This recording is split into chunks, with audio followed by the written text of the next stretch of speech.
காசா தொடர்பாக வெளியாகி இருக்கக்கூடிய முக்கியமான செய்திகளை என்னன்னா, இன்றைய நாளில் ரஃபா பார்டர் திறக்கப்பட்டு முதலாவது குழுவினர் காசாவிலிருந்து ஈஜிப்டுக்கும் ஈஜிப்டிலிருந்து காசாவுக்கும் நுழைந்திருக்கிறார்கள் என்கிற செய்திகள் வெளியாகி இருக்கிறது. இந்தியா ஏன் சபாகர் என்கிற இடத்துல துறைமுகத்தை அமைப்பதற்கு முயற்சி செய்தார்கள் என்பதே மிக முக்கியமான ஒரு விவகாரம். இதுதான் அவங்க கட்டி வரக்கூடிய சபாகர் போர்ட்டாக இருக்க 2 முனையங்கள் இதற்கு இருக்கிறது. அமெரிக்கர்கள் யாரும் இந்த யுத்தத்திற்கு பிறகு பாதுகாப்பாக இந்த பிராந்தியத்தில் இருக்க முடியாதுங்கிறார். இதைத்தான் தெளிவாகவே நேற்றைய தினம் 700 கிலோமீட்டர் அளவுக்கு அமெரிக்காவுடைய USS ஆப்ரகாம் லிங்கன் உள்ளிட்ட 10 தாக்குதல் கப்பல்கள் பின்வாங்கி இருக்கிறது.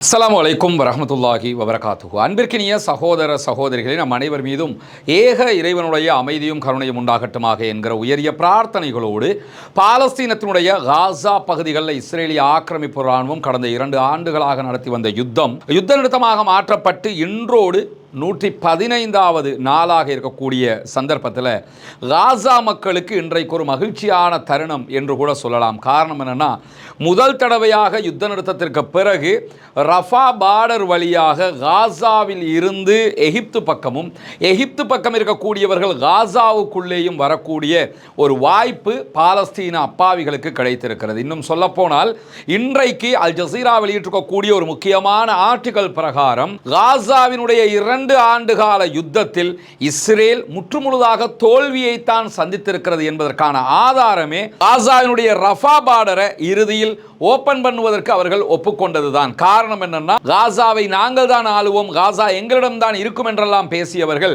இறுதியாக தற்போது காசா பார்டரை திறப்பதற்கு ஒப்புக்கொண்டிருக்கிறார்கள் என்கிற செய்திகளை பல ஆய்வாளர்கள் சுட்டிக்காட்டுகிறார்கள் என்பதையும் அல் ஜசீரா இன்றைக்கு ஒளிபரப்பு செய்திருக்கக்கூடிய சூழல்ல தான் இன்றைய நாளுக்கான செய்திகளை நம்ம முழுமையாக பார்ப்பதற்கு முன்பதாக செர்பியாவினுடைய அதிபர் அலெக்சாண்டர் உசிக் இன்றைக்கு வெளியிட்டிருக்கக்கூடிய ஒரு முக்கியமான செய்தியை நாம் புரிந்து கொள்ள வேண்டும். அது என்னன்னு சொன்னா, தற்போது எப்ஸ்டீன்ஸ் ஃபைல்கள் வெளிவந்திருக்கின்றன.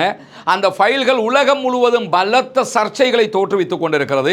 பல உலக தலைவர்கள் எப்ஸ்டீன்ஸ் ஃபைலுக்குள்ள சிக்கி இருக்கிறாங்க என்கிற தகவல்கள் வெளியாகி கொண்டிருக்கிறது. குறிப்பாக அமெரிக்க அதிபர் டொனால்ட் ட்ரம்ப் எப்ஸ்டீன் ஃபைலுக்குள்ள இருக்கிறார் என்பதுதான் இந்த இடத்துல மிக முக்கியமானது. எப்ஸ்டீன் ஃபைல்னா இவர் தான் எப்ஸ்டீன் என்று சொல்லக்கூடியவர்.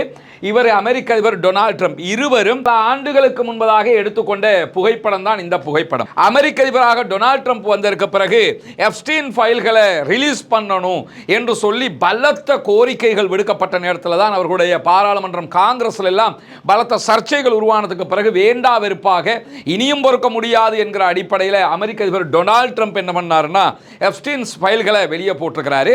அந்த ஃபைல்களில் இருக்கக்கூடிய முக்கியமான அம்சம் என்னன்னா, இந்த எப்ஸ்டீன்ஸ் என்று சொல்லக்கூடியவர் ஒரு கணித பாட ஆசிரியராக இருந்து பிறகு வால் ஸ்ட்ரீட்டுக்குள்ளே மிகப்பெரிய பிசினஸ் மேனாக மாறி சர்வதேச தலைவர்களுடைய தொடர்புகளை பெற்று அமெரிக்காவினுடைய முக்கியமான தொடர்புகளை எல்லாம் பெற்று ஒரு முக்கியமான புள்ளியாக அமெரிக்காவுக்குள் வலம் வந்தவர். இதே நேரத்தில் இவர் எப்படி அவர்களுடைய தொடர்புகளை பெற்றுக்கொண்டார், எதன் மூலமாக சர்வதேச தலைவர்கள் எல்லாம் எப்ஸ்டீனோட தொடர்பு கொண்டாங்க என்று பார்த்தீங்கன்னு சொன்னா, இவனுடைய முழு முதல் வேலையாகவே பிஹைண்ட் த சீன் இவர் செய்து வந்த முக்கியமான வேலை என்னன்னு கேட்டா, சிறுமிகளை மிக பெரும் பணக்கார முதலைகளுக்கும் சர்வதேச நாடுகளுடைய தலைவர்களுக்கும் தேவைக்காக விற்பனை செய்ததுதான் எப்ஸ்டீன் செய்து வந்த முழு முதல் வேலை என்பது கண்டறியப்பட்டது. பின்னாட்கள் எப்ஸ்டீன் கைது செய்யப்பட்டு சிறையில் இருக்கும்போது தற்கொலை செய்து கொண்டான் என்கிற செய்திகள் தான் இன்னைக்கும் கிடைக்கிறது. தற்கொலையா கொலையாங்கிற கேள்விகள் எல்லாம் இருக்கக்கூடிய நேரத்தில் தற்கொலை இன்னும் ஃபைலை மூடி ஊற்றி வச்சிருந்தாங்க. ஆனால் இப்பொழுது அந்த ஃபைல்ஸ் எல்லாம் வெளியே வந்திருக்கிறது.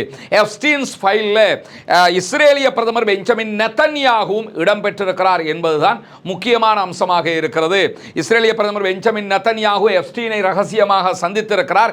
எனவே அவருக்கும் அவருடைய சப்ளைகள் நடந்திருக்கிறது என்பது மிகப்பெரிய சர்ச்சையாக தற்போது இஸ்ரேலுக்குள்ள உருவெடுத்திருக்கக்கூடிய நேரத்தில் தான் பல நாட்டு தலைவர்களும் இதிலே சம்பந்தப்படலாம் என்கிற சர்ச்சைகள் தொடர்ந்து பேசப்படக்கூடிய நேரத்தில் இன்றைக்கு அலெக்சாண்டர் செர்பியாவினுடைய அதிபர் என்ன சொல்றாருன்னு கேட்டா, இது தவிர்க்க முடியாத டொனால்ட் ட்ரம்ப்புக்கு ஏற்படுகிற மிகப்பெரிய அவமானம். காரணம் என்னன்னா, அவரும் இந்த லிஸ்ட்ல இருக்கிறாரு.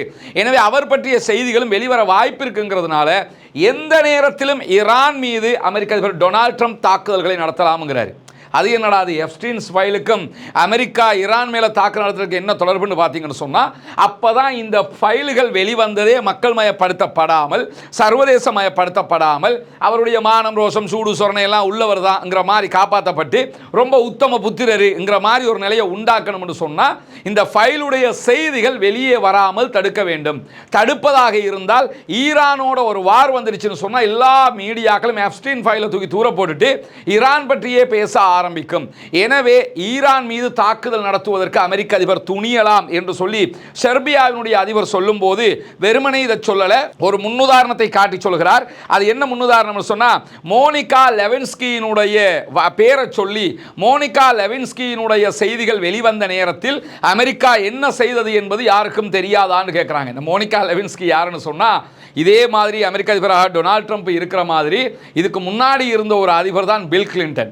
பில் கிளின்டனுக்கும் மோனிகா லெவின்ஸ்கிக்கும் இடையில் இருந்த ஒரு தவறான தொடர்பு வெளியே வந்த நேரத்தில் தான் பில் கிளின்டன் பல நாடுகள் மேலேயும் தாக்குதல் நடத்துகிற வேலைகளை செய்கிறார். ஈவன் அவர் கொண்டு வந்த திட்டங்கள் தான் பின் நாட்களில் ஈராக் மேலேயே சதாம் மேலேயே தாக்குதல் நடத்துவதற்கு அடிப்படையாகவும் அமைந்தது. எனவே தங்களுடைய நற்பெயரை காப்பாற்றிக் கொள்வதற்காக தாங்கள் செய்கிற கெட்ட காரியங்களை மறைப்பதற்காக என்ன பண்ணுவாங்கன்னா இந்த மாதிரி தாக்குதல்கள் நடத்துவார்கள். எனவே இப்பொழுது அமெரிக்க அதிபர் டொனால்ட் ட்ரம்ப் தன்னுடைய பேரை காப்பாற்றிக்கிறதுக்காக ஈரான் மேலே தாக்குதல் நடத்துவார் என்கிறார் செர்பியாவினுடைய அதிபர் அலெக்சாண்டர் வூசே. அதை தாண்டி இன்றைக்கு பல செய்திகள் வெளியாகி இருக்கிறது. குறிப்பாக காசா தொடர்பாக வெளியாகி இருக்கக்கூடிய முக்கியமான செய்திகளை என்னன்னா, இன்றைய நாளில் ரஃபா பார்டர் திறக்கப்பட்டு முதலாவது குழுவினர் காசாவிலிருந்து ஈஜிப்டுக்கும் ஈஜிப்டிலிருந்து காசாவுக்கும் நுழைந்திருக்கிறார்கள் என்கிற செய்திகள் வெளியாகி இருக்கிறது. இந்த ரஃபா பார்டர் ஓபன் பண்ணப்பட்டிருக்கக்கூடிய சம்பவத்தில் காசாவில் இருக்கக்கூடியவர்கள் காசாவாசிகள் மாத்திரம்தான் வெளியேறவும் உள்ளே நுழையவும் அனுமதிக்கப்படுகிறார்கள். காசாவை சேர்ந்தவர் அல்லாத எந்த நாட்டை சேர்ந்தவராக இருந்தாலும் காசாவுக்குள்ள நுழைய முடியாது. குறிப்பாக மீடியாக்காரங்க பத்திரிகையாளர்கள் யாருமே காசாவுக்குள்ள நுழைவதற்கு எந்த அனுமதியும் கிடையாது என்கிறது இஸ்ரேல். அதை தாண்டி ஒரு நாளைக்கு 200 பேர் மாத்திரம்தான் இந்த காசா ரஃபா கடவையை கடப்பதற்கு அனுமதிக்கப்படுவார்கள். அதில் 150 பேர் காசாவில் இருந்து ஈஜிப்ட் பக்கமாக வெளியேறுவதற்கு அனுமதிக்கப்படுவார்கள். ஈஜிப்ட் பக்கத்தில் இருந்து காசாவுக்குள்ள நுழைகிறதுக்கு வெறும் 50 பேர் தான் அனுமதிக்கப்படுவார்கள். 150 பேர் போனாங்கன்னு சொன்னா 50 பேர் தான் உள்ள வர முடியும். திரும்ப 50 பேர் உள்ள வர முடியும். திரும்ப 50 பேர், இப்படி ஒவ்வொரு நாளும் 50 தான் உள்ள வர முடியும். வெளியே போகும்போது ஒரே நேரத்தில் 150 பேர் போக முடியும். அப்படின்னா என்ன அர்த்தம்னு கேட்டா, காசாவுல இருந்து நிறைய பேரை வெளியே அனுப்பிட்டு உள்ளே எடுக்கிற ஆக்களை குறைக்கிறதுக்கான முயற்சியை இஸ்ரேல் செய்து வருகிறது என்கிற காரணத்தினால தான் வெளியே போறது 150 உள்ள வர்றது 50 என்கிற, வெளியே போறது 150 உள்ள வர்றது 50 என்கிற கடப்பாட்டை அவர்கள் விதித்திருக்கக்கூடிய நேரத்தில் தான் காசாவுக்குள்ள நுழைய விரும்புகிற, அதாவது ஈஜிப்ட் பக்கமாக காசாவுக்குள்ள வர நினைக்கிற காசாவாசிகள் 50 பேருடைய பட்டியலை ஈஜிப்ட் டெய்லி என்ன பண்ணுவாங்கன்னு கேட்டா இஸ்ரேலுக்கு அனுப்புவாங்க. இஸ்ரேல் அவர்களுடைய பாதுகாப்பு சோதனைகள் ஃபைலை எல்லாம் கரெக்ட் பண்ணிட்டு அடுத்த நாள் அதுக்கு ஓகே பண்ணுவாங்க. அதற்கு பிறகு அடுத்த நாள் தான் அவர்கள் உள்ளே நுழைவதற்கு அனுமதிக்கப்படுவார்கள். வெளிநாட்டு பத்திரிகையாளர்கள் யாருமே ஏற்கனவே சொன்ன மாதிரி உள்ளே வருவதற்கு அனுமதி கிடையாது. இதை இஸ்ரேலிய ஆக்கிரமிப்பு ராணுவம் இந்த ரஃபா பார்டர், ரஃபா கடவைக்கு, ரஃபா கேட்டுக்கு ரெகாவிம் என்கிற ஒரு புதிய பெயரை வைத்திருக்கிறார்கள். எல்லா இடத்தையும் அவங்க மாற்றிருக்காங்களா இல்லையா? அது மாதிரி குதுஸ் ஜெருசலமா மாறின மாதிரி என்ன பண்றாங்கன்னு கேட்டா இந்த ரஃபாவையும் ரெகாவிம் என்கிற ஒரு பெயரை கொண்டு அவர்கள் அழைக்க ஆரம்பித்திருக்கிறார்கள். அப்பதான் அந்த எல்லாமே மாற்றப்படும்ங்கிறதுக்காக எல்லாம் எங்க ஏரியா ரெகாவிம்ங்கிறது அவருடைய மதம் சார்ந்த ஒரு பெயர், அந்த பெயரை கொண்டு வந்து வச்சு விட்டுருக்காங்க. அது மட்டும் இல்லாம இந்த கடவை இஸ்ரேலிய ராணுவத்தினால் ஆக்கிரமிப்பு படையால் தான் நிர்வகிக்கப்படும். ஐரோப்பிய யூனியனுடைய மேற்பார்வையின் கீழ் பாலஸ்தீன ஊழியர்கள் இந்த கடவையை இயக்குவார்கள். அந்த இடத்துல அங்க போங்க இங்க வாங்கன்னு சொல்ற வேலையை பாலஸ்டைன் ஆட்கள் செய்வாங்க. மற்றபடி இதை கண்காணிக்கிறது யூரோப் யூனியன் கண்காணிக்கும். இதனுடைய முழுமையான கண்ட்ரோல் யார்கிட்ட இருக்க போகுதுன்னு கேட்டால் இஸ்ரேல்கிட்ட தான் இருக்க போகிறது என்கிற தகவல்களுக்கு மத்தியில் காசாவுக்குள்ள உடனடியாக 22,000 நோயாளிகள் வெளிநாடுகளுக்கு சென்று சிகிச்சை பெற வேண்டிய நிலையில் இருக்கிறார்கள். உடல் ஊனமுற்றவர்கள், படுகாயம் அடைந்தவர்கள், நிரந்தர நோயாளிகள் 22,000 பேர் இருக்கிறாங்க. ஒரு நாளைக்கு 150 பேரைத்தான் வெளியே விட முடியும் என்று இஸ்ரேல் சொல்லி இருக்குது. 150 பேர் வீதம் பார்த்தோம்னு சொல்லி சொன்னா இந்த 22,000 நோயாளிகளும் காசாவை விட்டு வெளியில போய் மருத்துவம் பார்ப்பதற்கு கிட்டத்தட்ட 147 நாட்கள் பிடிக்கும், அல்லது 5 மாதங்கள் ஆகும். உடனே அவங்களுக்கு ட்ரீட்மெண்ட் கிடைக்கணும். உடனே கிடைக்க வேண்டியவங்களுக்கு இவங்க போட்டிருக்கிற ரூல்ஸால என்ன ஆகும்னா 5 மாதங்களாகும் இவர்கள் மருந்துகளை பெற்றுக்கொள்வதற்கு என்கிற ஒரு மிகப்பெரிய கஷ்டமான நிலை உருவாகி இருக்கிற அதே நேரத்தில் ஒரு நாளைக்கு குறைந்தது 600 லாரிகள் கண்டெய்னர்கள் உதவி தேவைப்படுகிற நேரத்தில் இன்னும் 120க்கு மேற்பட்ட கண்டெய்னர்கள் உள்ளே நுழைய முடியவில்லை. குறைவாகத்தான் உள்ள நுழையுது. 120 வரைக்கும் தான் கண்டெய்னர்கள் உள்ள போகுது. எனவே ரஃபா கடவையை திறக்கிறது மட்டுமல்ல, முழுமையான சட்டம் அமுல்படுத்தப்பட வேண்டும் என்பதுதான் சர்வதேச நாடுகளுடைய கோரிக்கையாகவும் பாலஸ்தீன அப்பாவிகளுடைய கோரிக்கையாகவும் இருக்கக்கூடிய நேரத்தில் ஈரான் அமெரிக்கா யுத்தம் எந்த நேரத்திலும் நிகழலாம் என்கிற மிகப்பெரிய ஒரு பரபரப்பான சூழலுக்கு மத்தியில் ஈரானும் அமெரிக்காவும் ஒரு ராஜதந்திர பேச்சுவார்த்தைகளையும் நடத்துவதற்கான வாய்ப்புகள் நெருங்கி வருகிறது என்கிற செய்திகளும் வெளியாகி கொண்டிருக்கக்கூடிய சூழலில் தான் இந்தியா ஈரான் தொடர்பாக என்ன நிலைப்பாட்டை எடுத்திருக்கிறது என்கிற ஒரு முக்கியமான செய்தியும் இன்றைக்கு வெளியாகி இருக்கிறது. இந்தியாவை பொறுத்தவரையில் ஈரானோடு மிக நெருங்கிய நட்பு பாராட்டக்கூடிய ஒரு நாடாகத்தான் கடந்த காலங்களில் அவர்கள் செயல்பட்டு வந்திருக்கிறார்கள். இந்தியா சார்பாக ஈரானில் அதானியினுடைய ஒரு துறைமுகமும் கட்டப்பட்டு வரக்கூடிய சூழலில் இந்திய அரசாங்கத்தினுடைய மத்திய பட்ஜெட் தாக்கல் செய்யப்பட்டிருக்கிறது. அவங்க பட்ஜெட் ரிலீஸ் பண்ணியிருக்கிறாங்க. அடுத்த 2016க்கான நாட்டினுடைய முழுமையான வரவு செலவு திட்டம் அதிலே குறிப்பிடப்பட்டிருக்கு. அந்த வரவு செலவு திட்டத்தில் ஈரானில் இந்தியா சார்பாக கட்டப்பட்டு வருகிற சபாகர் துறைமுகத்திற்கான எந்த நிதியும் ஒதுக்கப்படவில்லை. சபாகர் துறைமுகத்திற்கு ஆல்ரெடி அவங்க என்ன பண்ணாங்கன்னா, கடந்த ஆண்டு பட்ஜெட்டை நீங்கள் எடுத்துக்கிட்டிங்கன்னா 400 கோடி ரூபாய்களை ஒதுக்கி இருந்தாங்க அங்கே நடக்கக்கூடிய அந்த கட்டுமான பணிகளுக்காக. ஆனால் இந்த வாட்டி எந்த விதமான நிதி ஒதுக்கீட்டையும் அவங்க பண்ணலை. அதற்கான காரணமாக அமெரிக்காவினுடைய அழுத்தம் தான் சொல்லப்படுகிறது. நீங்கள் அங்கே பண்ணக்கூடாதுன்னு அமெரிக்கா அழுத்தம் கொடுத்து கொண்டிருக்கிறது. இரண்டாவது, எந்த நேரத்திலும் அமெரிக்க ஈரானிய இஸ்ரேல் ஈரானிய யுத்தம் ஒன்று நடைபெறுவதற்கான வாய்ப்பு இருக்கிற காரணத்தினாலையும் தெரிஞ்சுக்கிட்டே நம்ம போய் அதில் பணத்தை போடலாமா என்கிற ஒரு நிலையை மத்திய அமைச்சரவை எடுத்திருக்கிறது என்கிற தகவல்களை லண்டன் பிபிசி இன்றைக்கு சொல்லக்கூடிய நிலையில் இந்தியா ஏன் சபாகர் என்கிற இடத்துல துறைமுகத்தை அமைப்பதற்கு முயற்சி செய்தார்கள் என்பதே மிக முக்கியமான ஒரு விவகாரம். இதுதான் அவங்க கட்டி வரக்கூடிய சபாகர் போர்ட்டாக இருக்க 2 முனையங்கள் இதற்கு இருக்கிறது. 2 போர்ட் அவங்க ஒரே டைம்ல பண்ணிக்கிட்டு இருக்கிறாங்க. பெரிய கப்பல்களை கொண்டு போய் நிறுத்தக்கூடிய ஒரு மிகப்பெரிய போர்ட்டாக இது இருக்க போகிற அதே நேரத்தில் ஹார்முஸ் நீர்நிலைக்கு வெளியில் இருக்கக்கூடிய ஒரு போர்ட்டாகவும் இது இருக்குது. ஹார்முஸில் கிடையாது, ஹார்முஸுக்கு வெளியில் இருக்கக்கூடிய ஒரு போர்ட்.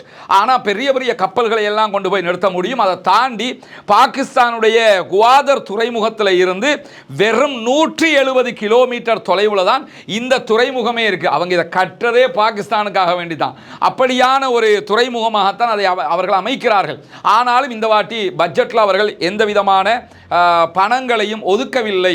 இது அமெரிக்காவுடைய அழுத்தம் காரணமாக இந்தியா ஈரானை விட்டு தூரமாகிறது என்கிற செய்திகளை பார்க்க முடியும். அதே நேரம் இஸ்ரேலோடு அவங்க ரொம்ப இணங்குறாங்க என்கிற செய்திகளையும் நம்ம தொடர்ந்து பார்த்து வருகிறோம். அதே நேரத்தில் தான் ஈரானுடைய ஆயுதப்படைகளுடைய தலைமை தளபதி major general Abdul Rahim Mousavi இன்றைக்கு ஒரு முக்கியமான ஸ்பீச் பேசியிருக்கிறாரு.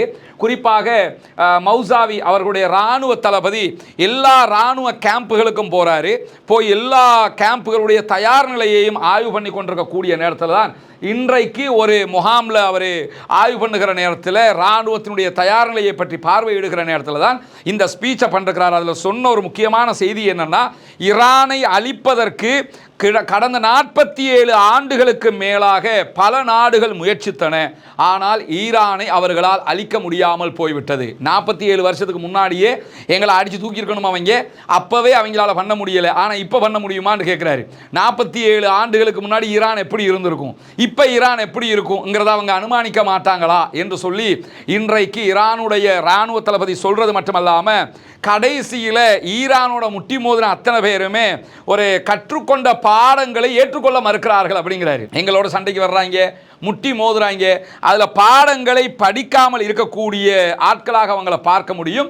ஆனால் வாயை மூடிட்டு போயிடுவாங்க. 12 நாள் வாரில் நாங்கள் அதை பார்த்துட்டோம் அப்படின்னு சொல்லக்கூடியவர் ஈரானுடைய வலுவான அடுத்த முகத்தை அவர்கள் இம்முறை பார்ப்பார்கள்ங்கிறாரு. சாதாரணமாக பார்க்க மாட்டீங்க. ஈரான்னா யாருங்கிறத இம்முறை ரொம்ப டாப் லெவலில் நீங்கள் பார்த்துருவீங்க.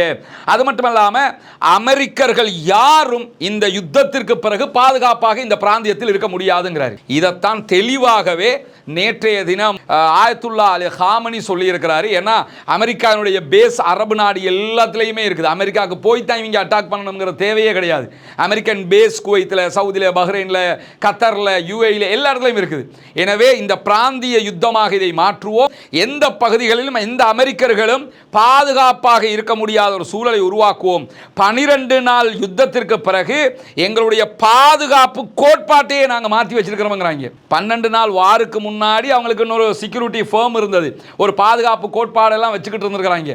அதையே நாங்கள் 12 நாள் வாருக்கு பிறகு மாற்றிட்டோம். இதுல இருந்து என்ன சொல்ல வர்றாருன்னா, 12 நாள் வாருக்கு முன்னாடி கூட அணு ஆயுத விவகாரத்தில் அவர்கள் வேறு முடிவுகளில் இருந்திருக்கலாம். இப்பொழுது அதை தாண்டிய முடிவுகளில் இருக்கும். எல்லாத்திலையுமே மாற்றிருக்கிறோம்ங்கிறாரு.